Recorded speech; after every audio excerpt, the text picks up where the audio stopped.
The world feels like it's holding its breath. Headlines flash across screens, fighter jets, naval fleets, missile systems, rising tensions. The names repeat again and again. United States, Iran. A region already scarred by decades of conflict now stands on the edge of something far bigger. But here's the question no one really answers. Why Iran? Why does this one country, far from America's borders, continue to sit at the center of global tension? Why does it feel like history keeps pulling these two nations back into confrontation?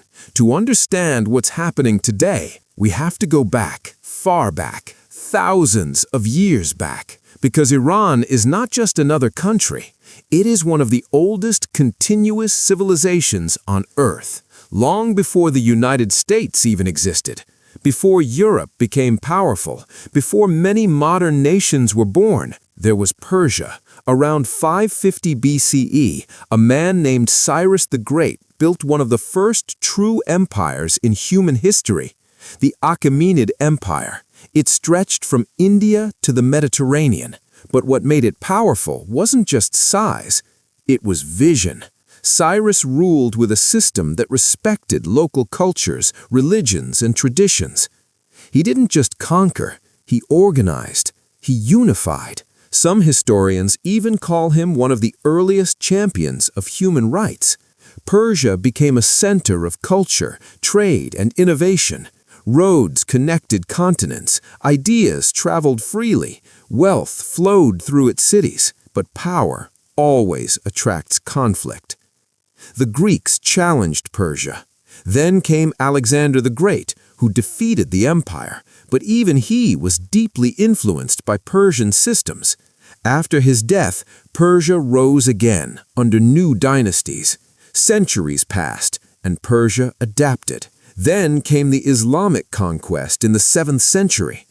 Persia transformed again, this time becoming a major center of Islamic culture, science, and philosophy. Scholars, poets, mathematicians. Iran became a brain of the medieval world. Names like Avicenna shaped medicine. Persian literature influenced entire civilizations. Iran was not just surviving history, it was shaping it. But then something changed. In the 20th century, a new kind of power entered the region, oil, and everything shifted. Iran sat on one of the largest oil reserves in the world. Suddenly, global superpowers were no longer just interested in its culture or geography. They wanted control. In 1953, a moment happened that still echoes today. Iran's democratically elected Prime Minister, Mohammad Mossadegh, decided to nationalize Iran's oil. He wanted Iran, not foreign companies, to control its own resources, but this threatened Western interests. So, the United States and Britain supported a covert operation, a coup, that removed Mossadegh and strengthened the rule of Shah Mohammad Reza Pahlavi. On the surface, the Shah modernized Iran. Cities grew, infrastructure improved, Western influence increased, but beneath that progress, anger was building. Many Iranians felt their country was no longer truly independent, that their culture was being replaced, that their wealth was being controlled from outside. And in 1979, everything exploded. The Iranian Revolution overthrew the Shah.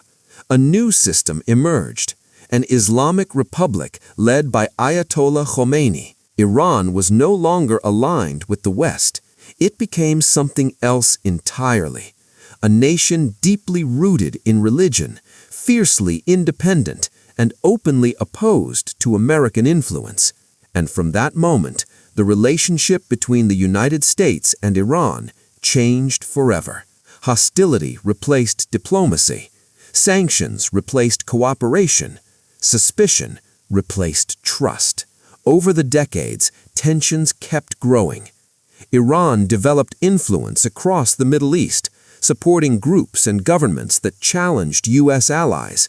At the same time, concerns grew over Iran's nuclear program. Was it for energy or for weapons? The question remained unanswered, and the world grew more uneasy. Fast forward to today. The tension isn't new, but it's reaching a point where small actions could trigger massive consequences. Military presence has increased in key regions.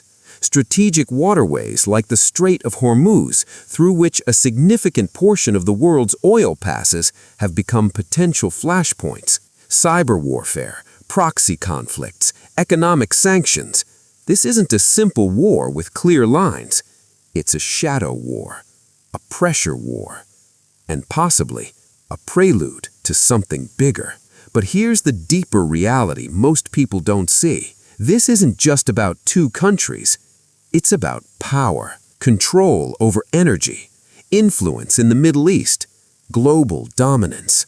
For the United States, Iran represents a challenge, a nation that refuses to align, that holds strategic geography, that influences regional politics, and that possesses vast natural resources.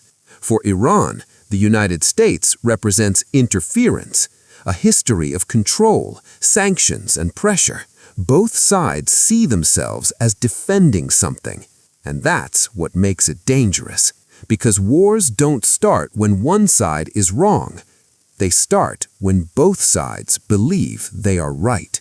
Today, the situation is tense, but not simple. It's shaped by history, memory, pride, fear, and power. Every move carries weight.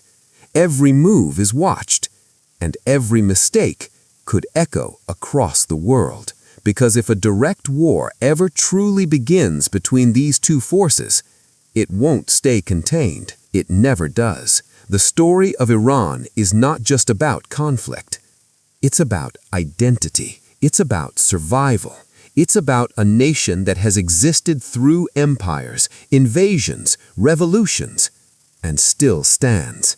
And now, once again, history is watching, waiting. Because sometimes the most dangerous wars are not the ones that have begun, but the ones that haven't yet.